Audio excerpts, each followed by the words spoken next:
Good, my peoples. So back with the last reaction video of the night. Every weekend I'm gonna be posting 3 a night. I'm gonna try to keep it to that. So this will be the last one of the night. So this is my scary experience in jail story time. So yeah, I think this is going to have some swearing in it, but whatever. Let's get right into it. Wait, let me read that. Here, let me pause. This video is going to be different. Not going to edit like I usually do. Very serious topic. Enjoy. Okay, I will try. I've never seen this before. At the end, I'll explain this. Oh wait, no, he will explain it. Welcome back to my channel. It's been a while. I missed you. I hope you missed me too. Today, No. I'm going to be channeling my inner Tanamongo, and I'm going to be telling you guys the story of when I went to jail. Now, in all seriousness, guys, I literally had to watch like 4 of Tana's videos before making this video because I have no idea how to do a story time video. This is my first time ever, so please bear with me. But so many people have been wondering and asking about what actually happened to me while I was arrested, while I was in jail. Yeah, I've been and I'll get to what actually happened during our arrest.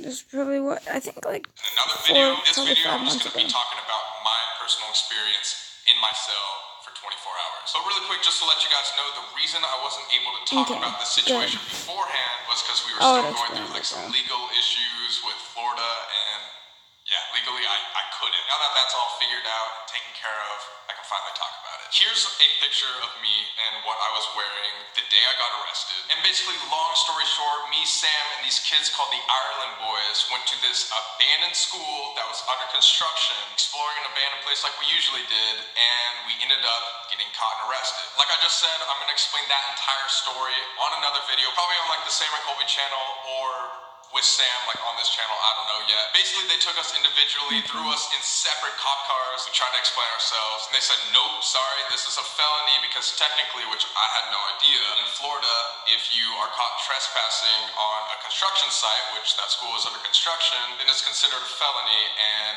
yeah, you immediately go to jail. Also, a lot of people were wondering why I stayed in there longer than Sam. That doesn't make sense, right? Well, my dumbass had fake IDs on me. Not gonna even lie to you guys. When I was 20, obviously I wanted to go to like the bars and clubs in LA, so I got some fake IDs. Totally forgot they were in the back of my wallet. I've used the same wallet for like 3 to 4 years. It was like tons of coupons and stuff like that in there. I just totally forgot it was in the back. The cops searched through everything, saw them, and obviously I'm not gonna lie to a cop, so I told them they were fake. And that was 2 more felonies. So 3 felonies total. Sam had 1, Ireland Boys had 1. I had 3. So already I'm in a different boat than everybody else. The cops at the actual crime scene were super cool. The only person that sucked was the sheriff. No matter what the police or the deputies say or whatever, the sheriff's the one in charge. What he says happens. So the cops thought it was really funny. I was like in a Justin Bieber shirt. They were making fun of me for it, but in like a playful way. They were just like, oh man, like we don't even think you guys should be getting arrested. Like it's not that big of a deal. Whatever, we just want to let you go, but sheriff said we got to take you in there, so we got to take you in there and do our job. I was like, yo, it's cool. I thought I was going to get bailed out immediately, so I was just like, you know what, it's cool. I'm just going to walk in there, bail myself out. I'll be out in a few hours. We're good. Wrong. I get to the jail, walk in, they immediately take everything from me. And the worst part is they took out all my piercings too, so I had to get everything re-pierced, which sucked ass. I'm telling you guys, if you have your nose pierced, not get it re-pierced if it falls out or something, because that hurts so bad, you have no idea. It brought me to this waiting room area. I'd probably describe it as like a doctor's office or something. It looked like that. There was a lot of inmates in there, probably like 50 people just waiting to hear like what was going to happen to them. This is the place where you take your mug shots and you give all your information about yourself, if you can bail yourself out, just all that stuff. It's the pre-jail process. So by the way, this video is like 23 minutes, so we're going to be here for a while. All there individually. Immediately sit down next to another inmate, and he looks over at me and says, dude, that's probably the worst thing you can wear to jail. And I'm like, I know, the worst thing ever, what can I do? And he was just like, honestly, just lay low, man, you'll be fine. So I was like, thanks, dude, I'm already making like a cool friend in here, that's cool. And so yada, yada, yada, I went there for like a couple hours, they finally call my name, give all my information, take my mugshot, which is right here. I was angry, as you can see. And what I found out was my bail, which means to get me out, was set at $6,000, while Sam's was $2,000. Mine was $6,000 because I had 3 felonies. Sam's $2,000 because he had 1. And what they never told me was that if you had a bail over $5,000, which was me, you can't bail yourself out. You have to wait for somebody else to bail you out. But see, the problem with that is they take away everything. So the only people that knew that I was in jail were Sam and then the Ireland boys. So already I'm like, because I was talking to the guy next to me and he was just like, yeah, this process before you even go back, which is real jail, takes like 8 hours anyway. So I'm like, oh no, like it's gonna take 8 hours for Sam to bail himself out, and then he's gonna go have to talk to a bondsman and figure out how the heck to bail me out, which is gonna take another like 8 hours, who knows. And honestly, like, I don't belong in jail. There were drug addicts there. There were people crawling on the floor, just spasming out everywhere, like pedophile-looking people. I stuck out like a sore thumb. I had like my nails painted and everything. It was bad. So anyways, we waited there for 8 hours, just sitting and looking at the walls, just waiting around. Probably the most boring 8 hours of my entire life. Sam had finally came through a little bit after me, so I got to sit with him and talk with him, but it was just the most boring thing of all time. There was this guy that we were sitting next to who looked probably like 40 to 50, and he got arrested because he like beat his wife or something like that. And he looked at me and saw me in like the ripped pants and the Justin Bieber shirt and said, ooh, they're gonna love you in jail. I think about that all the time. It freaked me out, and I was just kind of like, just looked away super awkwardly. It was bad. But yeah, most of the inmates in the waiting room didn't really talk to each other, so I like met maybe 2 or 3 people, because it was 8 hours, like everybody just gets bored and wants to talk to each other. So met a couple people I was sitting next to, and that was that. 8 hours later, it's about 3 a.m., 4 a.m. Sam gets called back up to the front, so I'm like, oh god, okay, Sam's going. Like, I'm screwed. And that's exactly what happened. Basically, Sam and the Ireland boys both got called, and they said, okay, you guys can bail yourself out, you're fine. See you later, take all your stuff, and go. Then they said, Cobra, come to this line, which was obviously the line going to the back. So Sam and I had one of those movie moment scenes where I was just like, you better bail me out, man. I believe in you. And he looked at me and he was just like, stay strong, bro. Like, you got this. And in that moment, I cannot explain how much I was just freaking out on the inside. I was just like, okay, I'm alone. I don't have any friends here. It's game time. You know what I mean? Like, anything can happen to me. I've heard horror stories in jail. You guys have probably heard what happens to kids that look like me in jail, so I was freaking out a little bit. As I'm going to the back, I have to change out of everything, literally strip naked, and put on the orange jumpsuit. They made me bend over naked and cough, make sure that I wasn't shoving anything up my ass. And they took me and 3 other random people to the back. At this point, I'm so tired. I'm over it. I've been waiting for 8 hours. I'm just like, okay, whatever. Just get me to like a cell so I can try to get some sleep, and then hopefully I get bailed out right in the morning. I get to the back, and we get put into this thing called a pod. And to kind of describe what that is to you guys, it's like a 2-story giant room where it has like weights and stuff. It has like a little library section. I'll put a picture. That's better. I'll put a picture right here. The deputy, which is the person who's in charge of a certain pod, was just like, all right, you guys go into this cell, pointed at me and this random dude, and said, okay, just kind of try to get to sleep. You guys have this thing called pee-pee court in the morning. I looked at him and I said, excuse me, pee-pee court? He was just like, yeah, pee-pee court. I'm sure they told me at one point, but still cannot even remember what the heck pee-pee court means. But they were just like, yeah, get some sleep in 3 hours at 7 a.m. Gotta wake up, go to pee-pee court. I was like, okay. I go into my cell, which is probably like as big as my kitchen right here. Like if you look at the door this way, it's probably like that big. I've been in a cell before. I'll explain to you later. On my main channel, so make sure you subscribe to our main channel. By the way.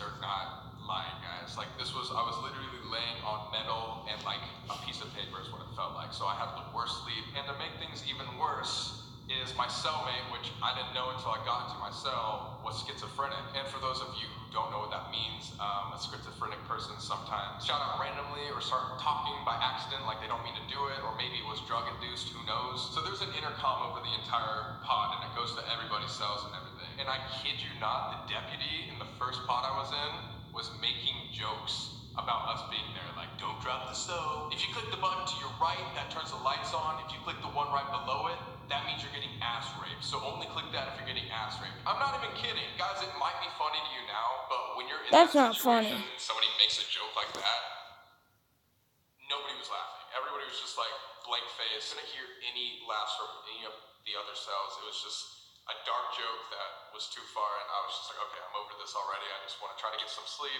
and just forget about this entire night. So I'm laying there on my back, and I'm about to fall asleep. It's 4 a.m. Every single time that you can, feel yourself drifting, you're like so close to falling asleep, I just hear, and every time I'm like, oh, and then I like, breathe, I'm fine. I look around, I realize where I'm at. I'm like, okay, I'm not at home. Just breathe, I'm fine. Heartbeat goes down. I try to go to sleep again. And so on and so forth, every 30 minutes until pee-pee court. I do not want to act like I am making fun of somebody that has schizophrenia or maybe drug-induced Tourette's.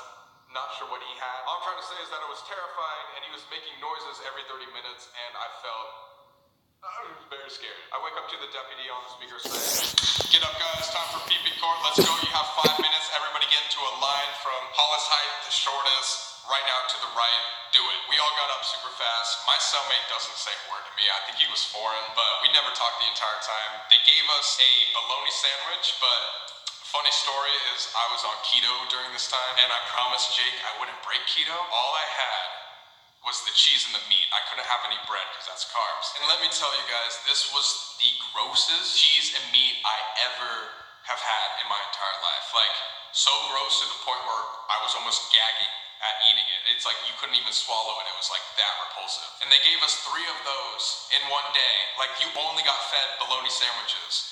It was terrible. So I eat mine anyways. I'm starving. Eat just the meat and the cheese, and I get up and go. We all went to the side in the line, and before we went out, we all had to get naked again, bend over and cough, which is not fun to do in front of a lot of people. And then the deputy opened the door, unlocked everything, and we start walking towards the hallway, towards the court. I get to court, and all the inmates are sitting down, both boys and girls this time. All of us still in our orange jumpsuits and everything, and basically there was a judge on what looked like a TV screen. So it was kind of like a Skype call thing where she could see us, we could see her, but she was on the TV. And one by one, she started calling our names. We had to stand up. She would say, you're charged for blah, blah, blah. Your bail is set at this.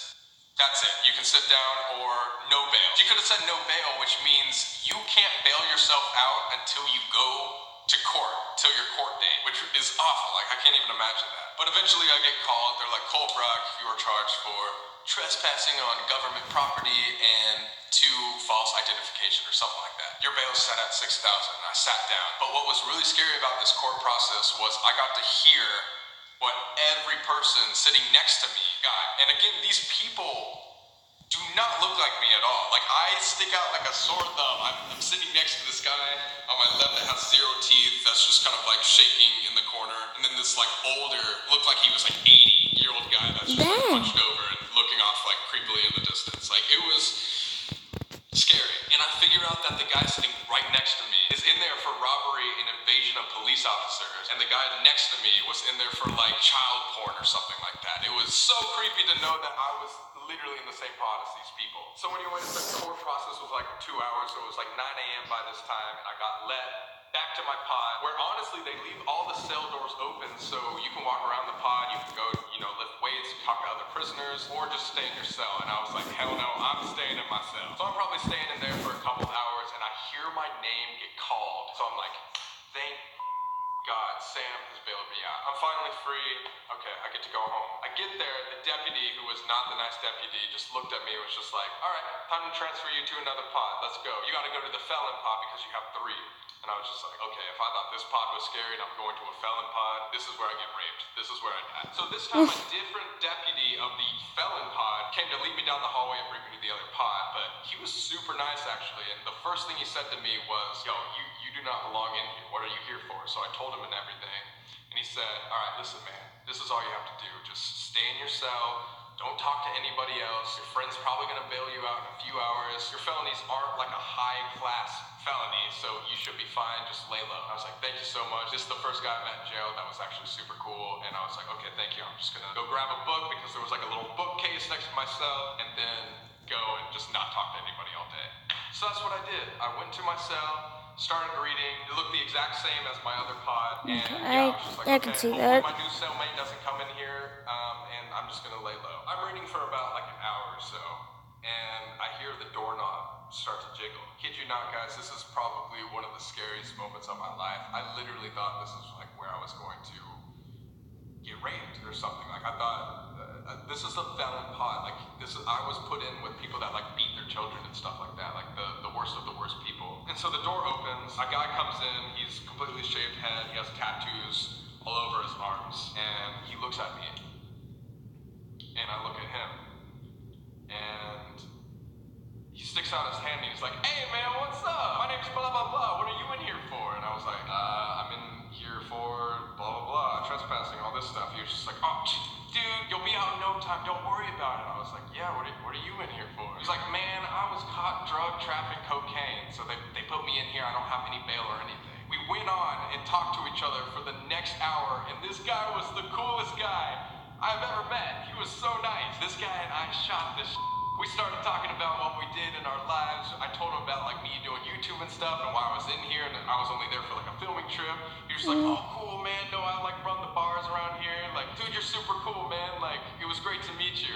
I'm about to head back out to the pod if you want to come." And I was like, you know what? Like, the deputy told me just to like stay in my cell. Like, obviously, I'm like new here. I don't want to, you know. And he was like, "Don't worry about it, dude. Like, I'm a part of a group here where we'll protect you and take care of you." And we talked about that group a little bit, which I'm not going to talk about on camera, but basically, he had my back. That's all I'm going to say. So I felt a little bit better, like, talking to him for an hour or so. It was probably, like, nice guy, I can see that. So I was just kind of like, all right, whatever. Like, let's do it. Like, I'll walk around. So me and this guy walk around. He introduces me to other people in his group. And, guys, I was the man. I was the man in prison. Everybody was just like, "Yo, dude, that's so cool. You have a million followers on Instagram? What?" Like, they were also just like blown away about like my popularity and stuff like that, which is hilarious. And they basically just kept asking me questions about what I did and thought it was cool, how like I explored and like trespassed and all this stuff. They were just like, "Dude, this guy's awesome." So I swear to God, we went outside, we played some basketball, you know, he like showed me his favorite books to read. There was a couple TVs in the corner, so we like sat there and watched some TV.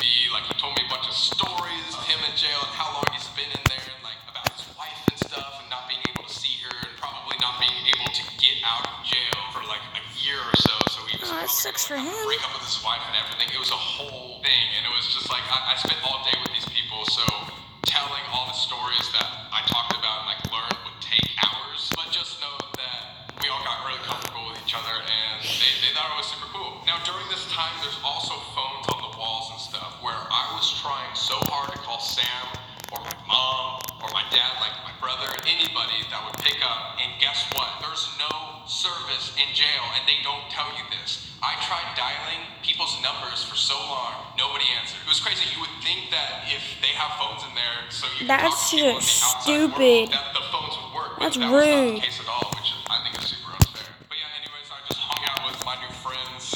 It's so weird to say that. We're like, "Yeah, listen, man, if you ever come back to Florida, you got some street cred. We're gonna protect you. We got you.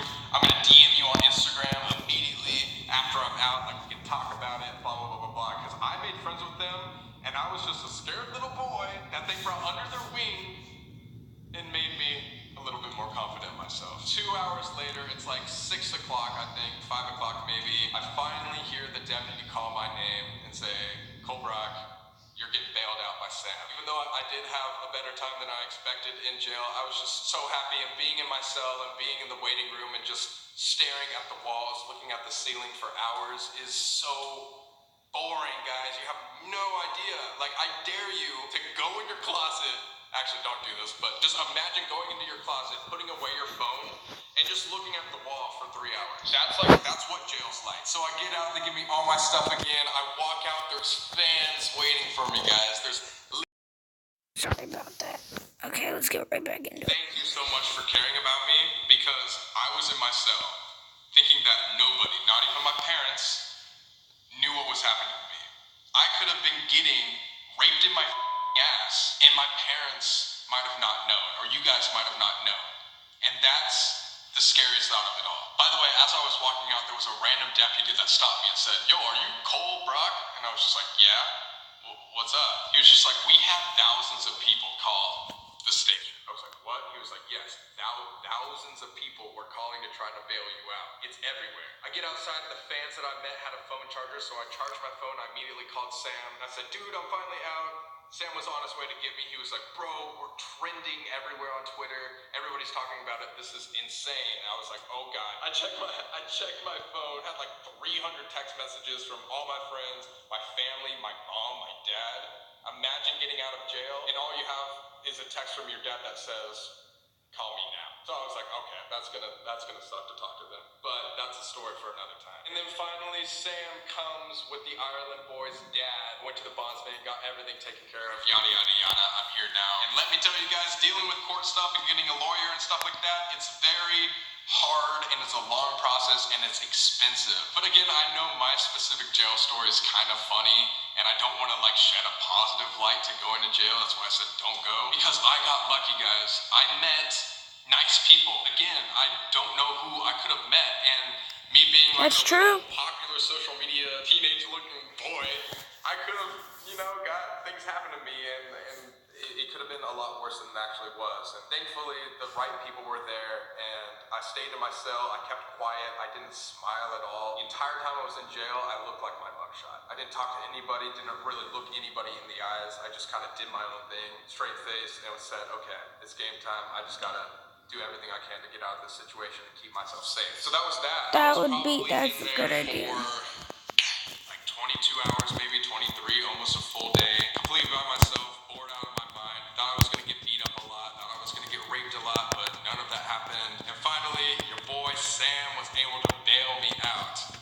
Thank God. Yay, good boy Sam, go back. Watching this right now because I told you all my YouTube channel. DM me. I want to talk to you. I want to figure out what's going on and catch up again because you guys were so This one might take like a little while. Again, thank you all for caring so much. This whole jail experience. You're welcome, buddy. Okay.